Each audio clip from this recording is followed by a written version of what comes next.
It's fight week. UFC 305 is upon us. Plus, I have a conspiracy theory I want to share with you guys. Tell me what you think.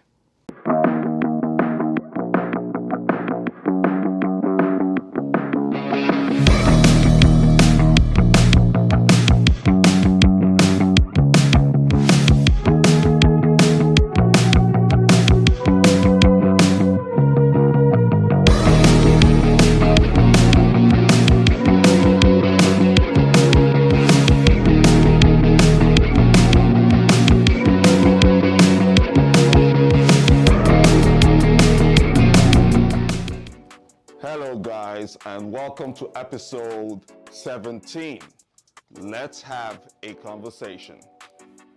Today's conversation is a couple of things I'd like to share, right? First things first, we all know UFC 305 is upon us. Oh, thank you, Lord Jesus. Thank you, universe. Thank you, Allah. Thank you, Buddha. Thank you, Hindu, whatever deity you worship, thank that deity, because UFC 305 is upon us. 1 week after watching the abysmally boring UFC Fight Night Tynura versus Spivac. Who saw that? Yeah, I didn't think so. Anyway, so we're going to also talk about my man Jon Jones. Jon Jones, will he fight Aspinall? Will he not fight Aspinall? Let's talk about it. Crazy Horse, who remembers Crazy Horse? Do you guys remember Crazy Horse? Well, Crazy Horse just broke a record. Man, we're gonna talk about that one too. Alex Pereira. Yeah. Some update on who Pereira may fight next. Little conspiracy theory thing going on there. I don't know if I want to really discuss Spivac versus Tynura. But you know what? Let's dig the claws in. Let's get into it. First things first. Spivac versus Tynura. Guys, did any of you watch that? Like, I understand that the UFC has a roster of what, like 500 to 600 fighters. Some fighters may not get the spotlight. Some just have to find themselves in certain cards just to fight to make a buck, right? Make the minimum $12,000 fight fee.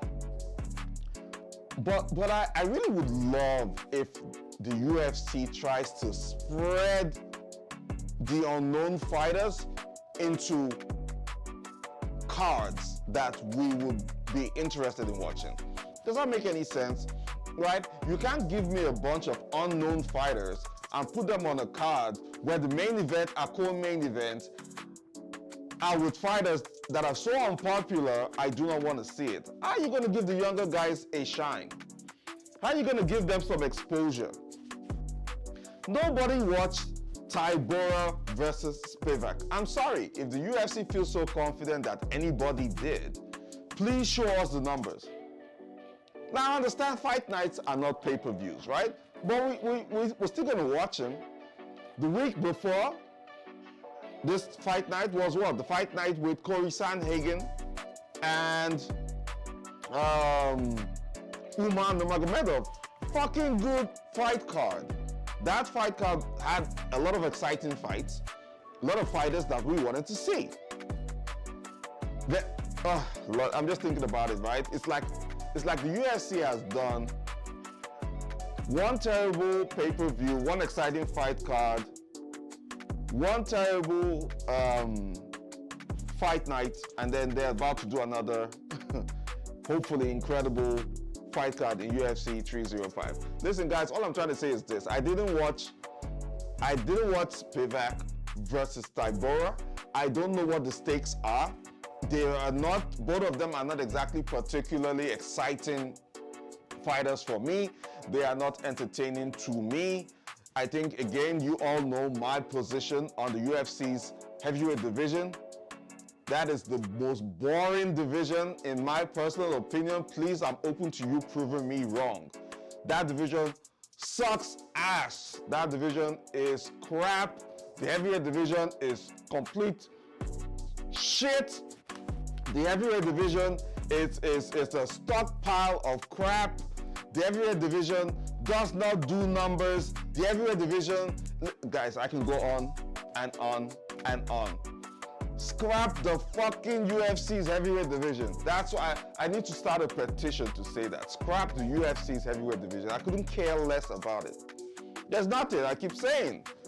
Talk about Jon Jones. The only exciting thing in the heavyweight division in a very long time is Jon Jones and Tom Aspinall. Maybe you put in a few good names like Jailton Almeida. Maybe you put in a few good names like Volkov, maybe Volkov, right? Cyril Gahn, fight style and movement. Tai Tuivasa, who's probably more exciting outside the octagon than he is in the octagon. Derek Lewis. That's it. Everybody else in that division is somebody that nobody wants to see. Why do you keep feeding us these heavyweight main events? We don't want it. We don't want heavyweight main events with people we do not know, we do not care about. You gotta understand there are more casuals watching this sport than there are experts. Maybe the experts are excited to see that, see fights like that in the heavyweight division. Maybe the experts understand the stakes that are there, but with the way the heavyweight division has been going in the last 5 to 6 years and what's currently happening at the top, I keep saying there's nothing at stake for anybody lower than the top 5. There's nothing at stake. Why should I be interested in that? Tell me what's in it for me? I'm paying 85 plus taxes. You know what I'm saying? What's in it for me? The only thing we're looking forward to right now is watching Jon Jones fight Stipe Miocic, and after that, we'll see a retired Stipe or retired Jon Jones, or one of them faces Aspinall, which I highly doubt that will happen. Anyway, I'm not going to go into that. It's just a waste of my time. I didn't watch it, didn't care for it. Moving on. Transition. So, Jon Jones has hinted recent tweet or post, whatever, one of them. Jon Jones has said he may retire after the Stipe fight. There are many things to consider here. If Jon Jones retires, he's earned it. Can we agree on that? If Jon Jones retires, he's completely earned. I rephrase that. If Jon Jones beats Stipe Miocic and then Jon Jones retires from mixed martial arts, I think he's earned it. I think he has all the accolades that he needs. I think he also retires as the GOAT. I don't care what anybody says about the Dominic Reyes fight or the fight with Alexander Gustafsson. The first time people, will claim that is the reason. I don't care what anybody says about picograms or anything of that nature. Just based on numbers and based on body of work, if Jon Jones, as a current UFC heavyweight champion, defeats Stipe Miocic as the greatest ever UFC heavyweight champion, Jon Jones has earned a very blissful retirement. I don't think Jon Jones needs to fight Tom Aspinall, but God damn it, I really want to see it. I will pay money to see it. Because again, I feel like Tom Aspinall is the only person right now at the top of the heavyweight division that will give Jon Jones a good run for his money. Probably even possibly beat Jon Jones. I don't know. I'm just talking about possibilities, right? However, the likelihood of us seeing that fight, guys, I don't know.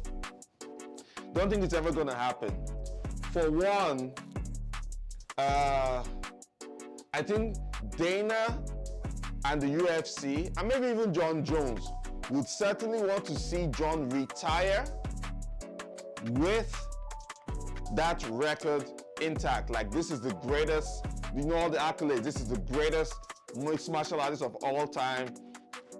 This is the greatest light heavyweight of all time. This is the greatest heavyweight of all time if he beats Stipe. This is the greatest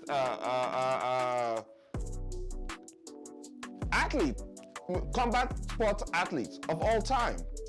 I think they want Jon Jones to retire on that note. Because if Jon Jones retires on that note, there's still a lot of stuff to market him for in the future. If Jon Jones comes as an analyst, it's good. It rolls off the tongue well when you say, oh, that analyst Jon Jones, the analyst who was a fighter who never lost. Jon Jones wants to write a book. That's great. If they want to make a film about the UFC, which I hear they may be in talks with some of these rich guys in Abu Dhabi to do, I mean, Jon Jones would be a good story to add to the overall story of the UFC. You understand what I'm saying? Youngest UFC heavyweight, light heavyweight champion, youngest UFC champion. It's a lot of achievements. It's a lot of achievements.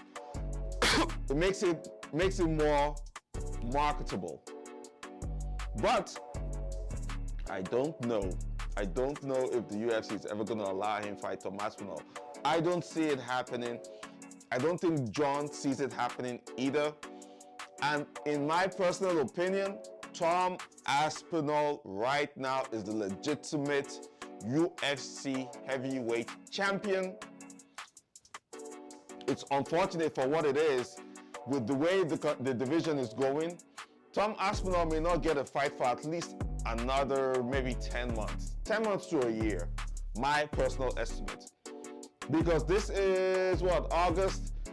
We have to wait till December or maybe November, possibly, for Stipe and Jon to settle it.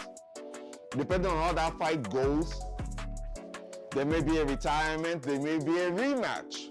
We don't know, right? Guess what? Between now and November, somebody might get injured. Jon Jones might bust his shoulder. Stipe might tear his ACL in training. And then Aspinall is just there. Just there. You know, the interim belt is nice, but you know that this dude wants to get the actual belt. He wants to. But they've had him just floating around in the winds, doing nothing, gathering dust and aging for no reason. That's the same shit that happened to Francis Ngannou before Ngannou became the heavyweight champion, when DC and Stipe were going back and forth with that silly time-wasting rivalry. Yes, a silly time-wasting rivalry. That's all that's all I can describe it as. There's nothing there worth my time. Anyway, I think I'm a little bit pissed today. Every time I think about the heavyweight division and anything that happens with it, it pisses me the fuck off.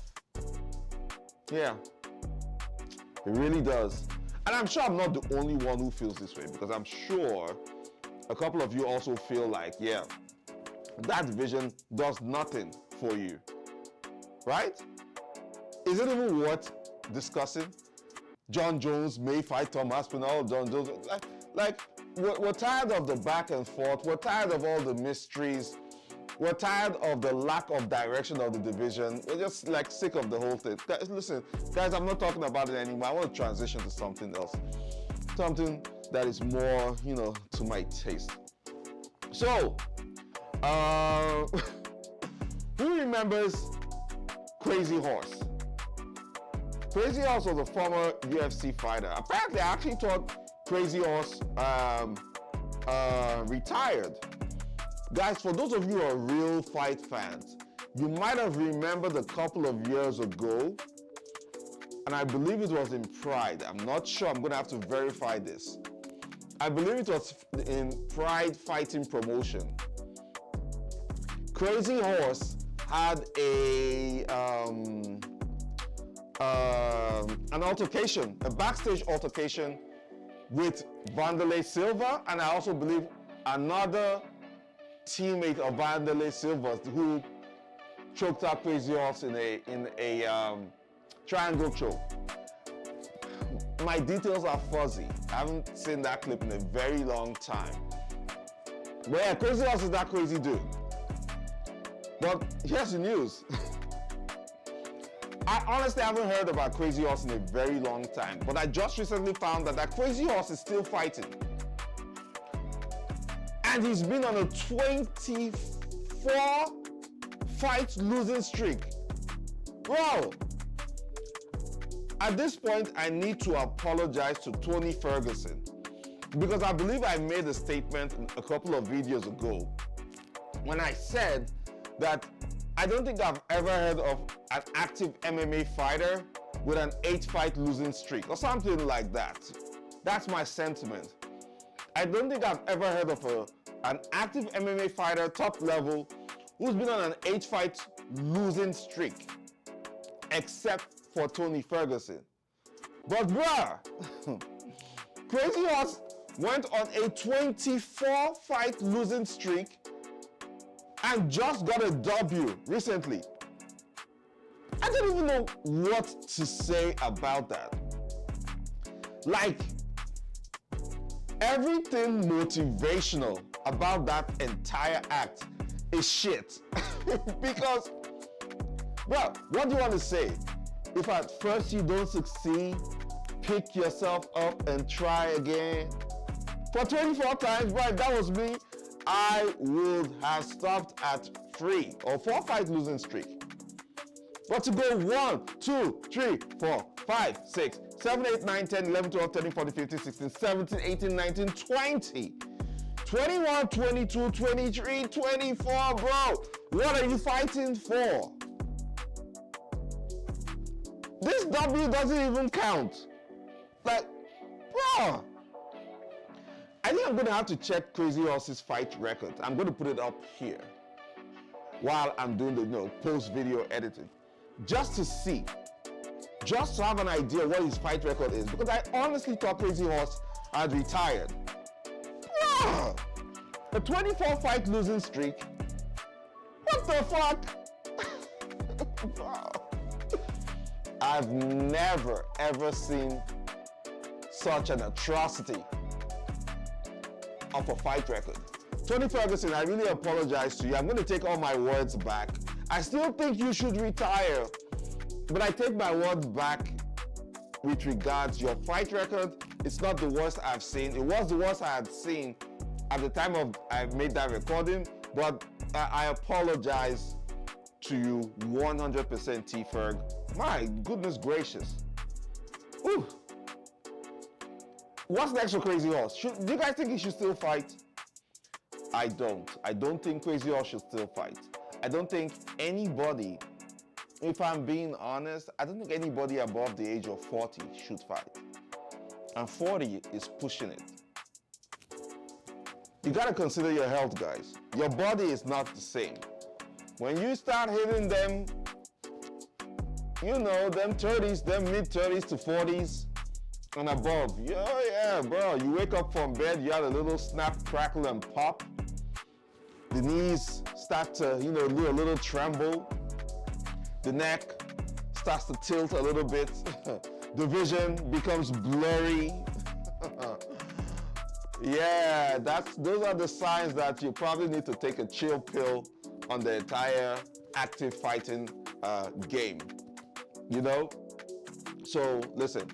T-Ferg, yeah, it's a good thing you've retired, but bro, I apologize once again. I'm tired of apologizing. Let's keep that to the side. But damn, Crazy Horse, 24 fight lose streak.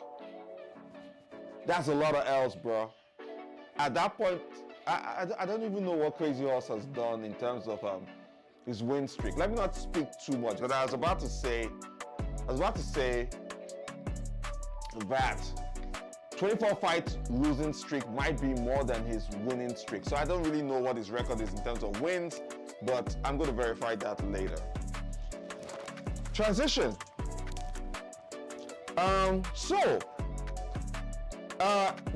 Let's go to the light heavyweight division, guys. We all know Alex Pereira won the light heavyweight championship title, and he's defended it twice against Jiří Procházka, and his two defenses have come by stoppage. Now there are talks about Alex Pereira moving up to the heavyweight division, right? Which I think doesn't make much sense, right? Especially when Alex Pereira has not cleaned out the light heavyweight division contenders as far as I'm concerned. And there was one person I've always mentioned who should be next to face Alex Pereira. And I believe that that person is Magomed Ankalaev. Ankalaev has earned his shot. But I've just found out that the UFC did not give Magomed Ankalaev a title shot. Instead, they kept Alex Pereira to the side, and Magomed Ankalaev is fighting someone else before he gets a title shot. That you guys are doing him dirty, UFC. Uncle Dana, you guys did him dirty. We all know, everybody agrees that Ankalaev is next. Ankalaev should not be fighting anyone else. Really shouldn't. However, here's the conspiracy theory I've been hearing. It's been floating around online. So, as the theory goes, Alex Pereira was supposed to fight Magomed Ankalaev, right? To defend the belt, hopefully for a third time. But the UFC don't want him to do that. And the reason might be this. Allegedly, the UFC fixed a fight for Magomed Ankalaev to buy Alex Pereira some time.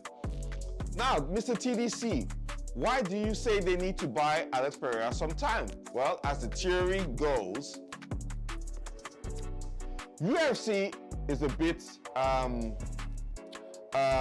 skeptical about the future of the heavyweight division after Jon Jones and Stipe Miocic fight. Chances are, and it's a very high chance, that it is rumored that Jon Jones may retire after fighting Stipe Miocic, and it's also rumored that Stipe Miocic might retire after fighting Jon Jones. So what do we have then? A vacant title. And they don't just want to give the belt to Tom Aspinall if that belt becomes vacant then. And they want Tom Aspinall to fight somebody for the belt, for the unified heavyweight division belt. And if that is the case, who's your best bet? Exactly. Nobody. There's nobody to fight. There's nobody for Tom Aspinall to fight for a unified belt. Then, what comes next?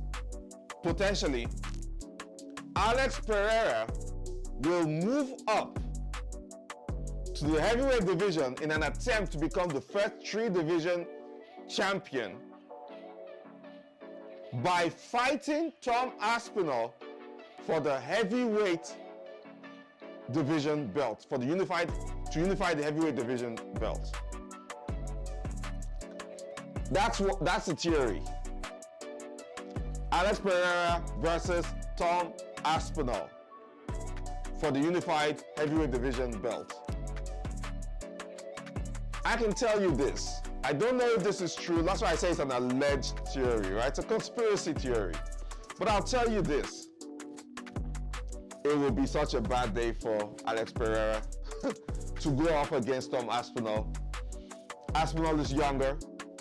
Aspinall is bigger. Aspinall is faster. Aspinall is more well-rounded. It will be such a bad day for Alex Pereira. And I'm talking about one punch, knockout power. If Israel Adesanya, and listen, no disrespect to Izzy. Izzy has knockout power. But if Izzy can knock Alex Pereira out, what the fuck do you think Tom Aspinall is going to do to him? I'm just saying, it is an unfair matchup. I don't care how many pounds Alex puts on before he gets to heavyweight.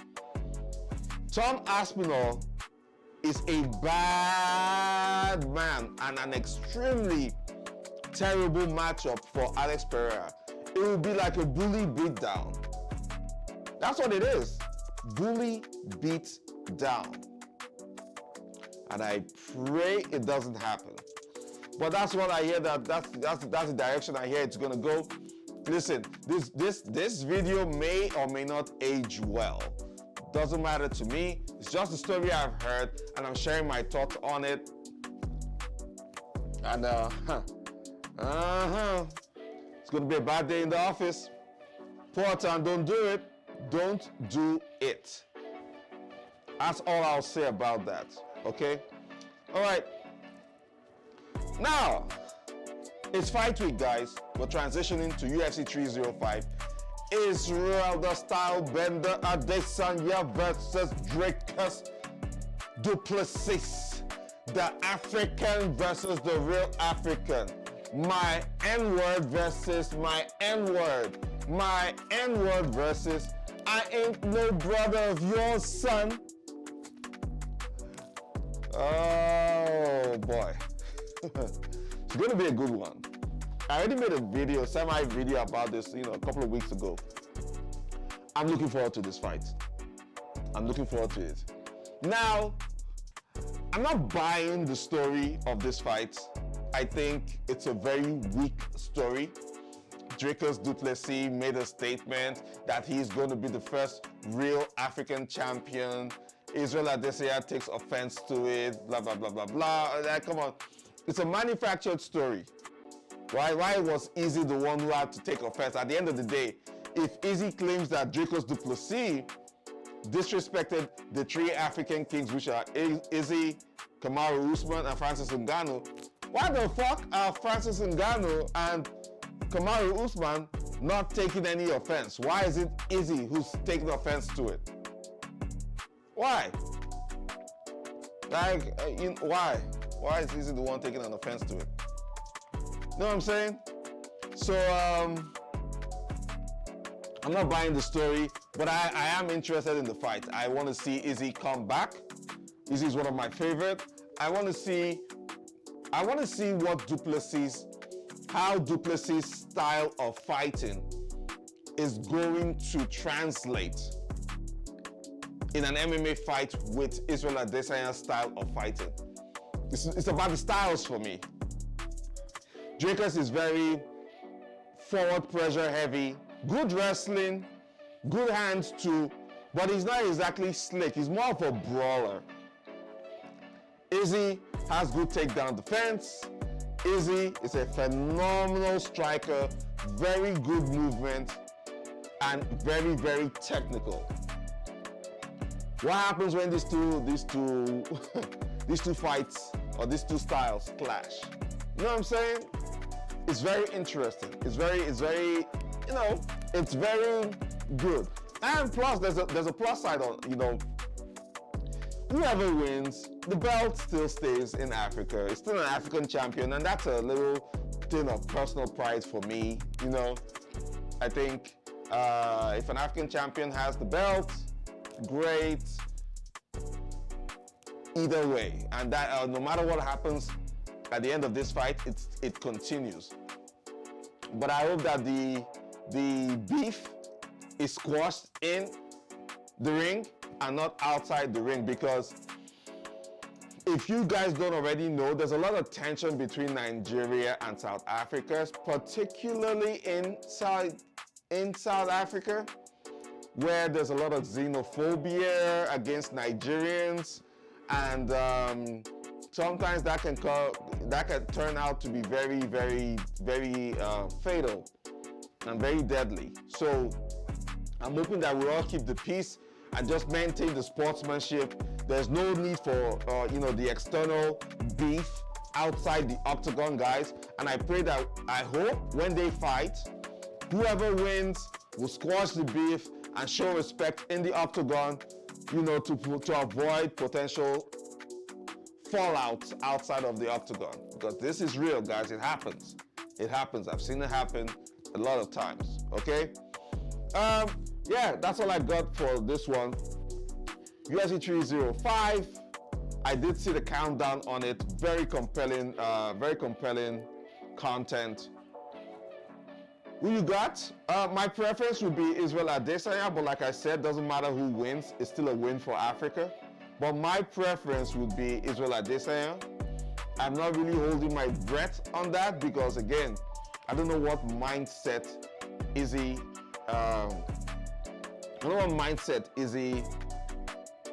is on right now. I don't know if he's highly motivated. Alexander Volkanovski said that Izzy is very motivated for this fight. Same thing with Eugene Berman.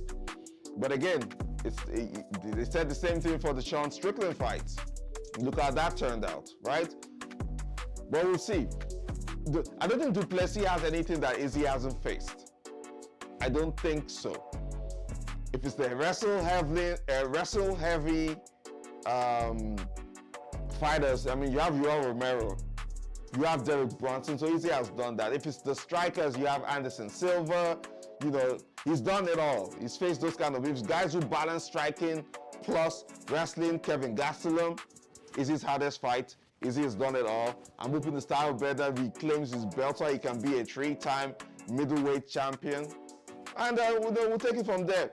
I wouldn't feel bad if Dricus wins, but I also would not feel bad, if Dricus loses, right? It's a win-win. This is one of those rare win-win situations. One of those ones where I do have a preference, but I'm happy either way. Okay? So let's wait and see what happens, and we'll take it from there. Speaking of mindsets and comebacks, and I know this wasn't really a topic I talked about, but guys, Francis Ngannou is coming back. I think I should do a video about that. Francis Ngannou is back. He actually has a fight in PFL. You know what? I'm going to save that for a video in the future, and I'll try to do it I'm going to talk about that either when the fight happens or before. So either after his comeback fight happens or before maybe the fight week before it happens. I'm going to have to track that and just get my numbers right and be sure when to do a video on that one. But it's very interesting. Francis is back. I just hope he has the right mindset, because I have some thoughts on that. But I saw a few videos where they were talking about Francis's mindset going into this new fight. Yeah, might be a tough one. Anyway, listen, if you've been here this long, I really thank and appreciate you, and I love you guys. Please engage, hit the notification button, the like button, share this video, subscribe, and engage. Talk to me, people. Talk to me. Want to hear what you think. Is anybody excited for UFC 305? Right? Who you guys got? The South African or the Nigerian, aka the Chinaman, according to Sean Strickland? Listen, I'm out. Peace.